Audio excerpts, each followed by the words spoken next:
السلام علیکم ورحمۃ اللہ وبرکاتہ۔ سورۃ التوبہ آیت نمبر 55۔ اعوذ باللہ السمیع العلیم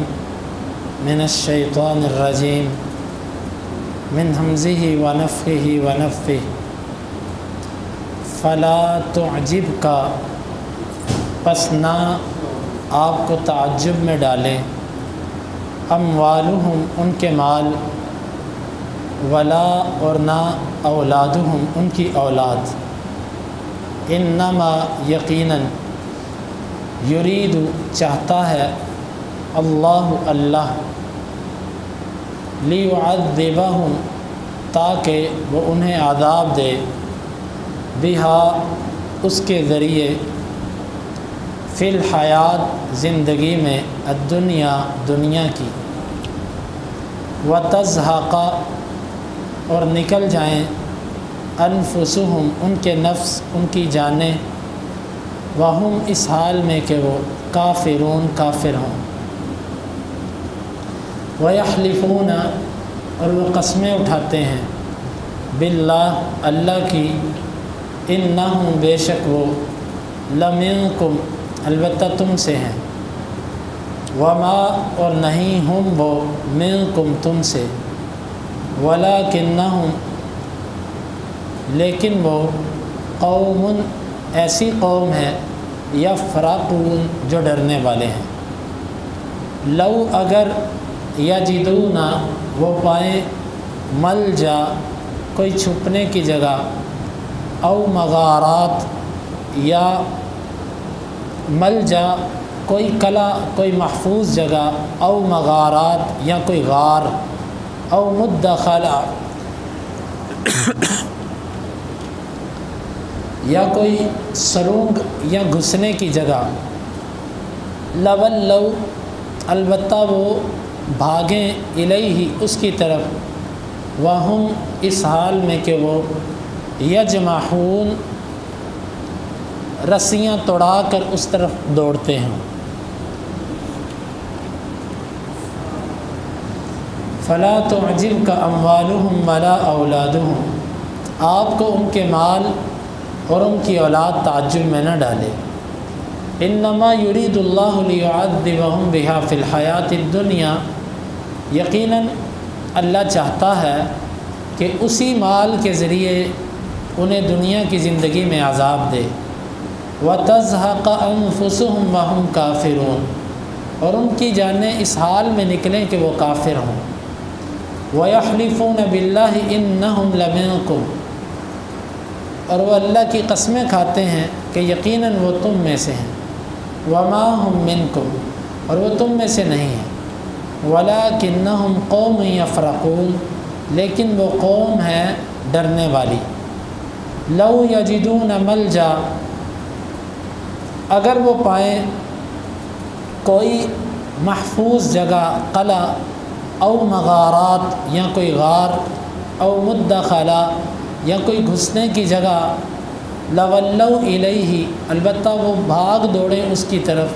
وہم یجمحون، اس حال میں کہ وہ سرکشی کرتے ہوں یا رسیاں توڑا کر بھاگتے ہیں۔ پہلی آیت مبارکہ میں اللہ تعالیٰ نے فرمایا کہ ان منافقین کے مال اور ان کی اولادیں آپ کو تعجب میں نہ ڈالیں، یہ ان دو چیزوں پر بہت فخر کرتے ہیں کہ ہمارے پاس مال ہے اور ہمارے پاس اولاد ہے، جوان بچے ہیں، آپ اس پر تعجب نہ کریں، آپ اس پر حیران نہ ہوں، اللہ تعالیٰ نے یہ جو دو چیزیں ان کو دی ہیں، انما یرید اللہ لیعذبہم بہا فی الحیات الدنیا، اللہ چاہتا ہے کہ ان کو انہی کے ذریعے دنیا کی زندگی میں عذاب دے، مال اور اولاد کے ذریعے عذاب کیسے مل سکتا ہے؟ اس کی صورت یہ ہے، اللہ تعالیٰ ان کو اس مال میں اتنا مگن کرتا ہے، مال کمانے میں، اس کو حاصل کرنے میں، اس کو جمع کرنے میں، اس کو محفوظ کرنے میں، کہ ان کی زندگیوں کا سکون ختم ہو کے رہ جاتا ہے۔ وہ آدمی جو پیسے کا پجاری ہوتا ہے اور روپیہ روپیہ جمع کرتا ہے، پائی پائی جمع کرتا ہے،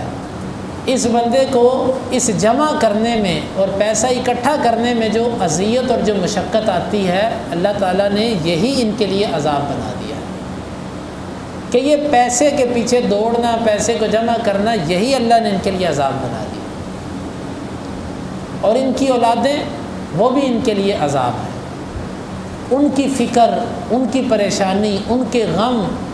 وہی ان کے لیے تکلیف کا دنیا میں باعث بن چکے ہیں۔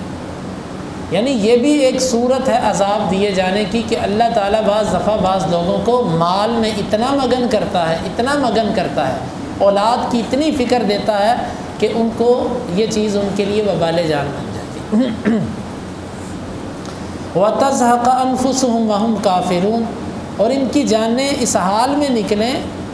کہ وہ کفر پر ہوں، یعنی یہ مال میں ایسے مشغول ہوں جس کی وجہ سے یہ آخرت کو بھول ہی جائیں۔ جب آخرت کو بھول جائیں گے تو ظاہر ہے جب ان کی جانیں نکلیں گی تو یہ کفر کی حالت پر نکلیں گی، تو یہ اللہ تعالیٰ کا ایک عذاب ہے۔ اس آیت سے ہمیں یہ بات سمجھ آتی ہے کہ اگر اللہ تعالیٰ کسی بندے کو دنیا میں ایسا مشغول کرے کہ وہ اللہ کے حقوق بھی بھول جائے، تو اس کا مطلب اللہ تعالیٰ نے اس بندے کو سزا دی ہے۔ وہ سزا یہ ہے کہ اللہ نے آخرت جو اصل زندگی ہے اس کی نظر میں چھوٹی کر دی، اور دنیا جو حقیر ہے اللہ نے اس کی نظر میں بڑی کر دی۔ یہ اس سے بڑی سزا اور کیا ہو سکتی ہے؟ وَيَحْلِفُونَ بِاللَّهِ إِنَّهُمْ لَمِنْكُمْ وَمَا هُمْ مِنْكُمْ۔ اس آیت میں منافقین کے بارے میں بتایا کہ یہ قسمیں کھا کھا کے آپ کو کہتے ہیں کہ ہم آپ کے ساتھی ہیں، حالانکہ یہ آپ کے ساتھی نہیں ہیں۔ وَلَكِنَّهُمْ قَوْمٌ يَفْرَقُونَ، لیکن یہ ڈرنے والے لوگ ہیں۔ اس آیت کا مطلب یہ ہے کہ یہ جہاد کے میدان میں جاتے ہیں، وہاں پر جا کر جہاد کے میدان میں جانے کے لیے تیار نہیں۔ اس کی وجہ یہ ہے کہ ان کو ڈر ہے کہ وہاں پر ہم مر نہ جائیں،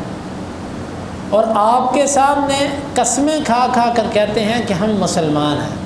حالانکہ یہ مسلمان نہیں ہیں۔ آپ کے سامنے ان کو ڈر یہ ہے کہ اگر آپ کے سامنے اپنے کفر کا اظہار کرتے ہیں تو مارے جائیں گے،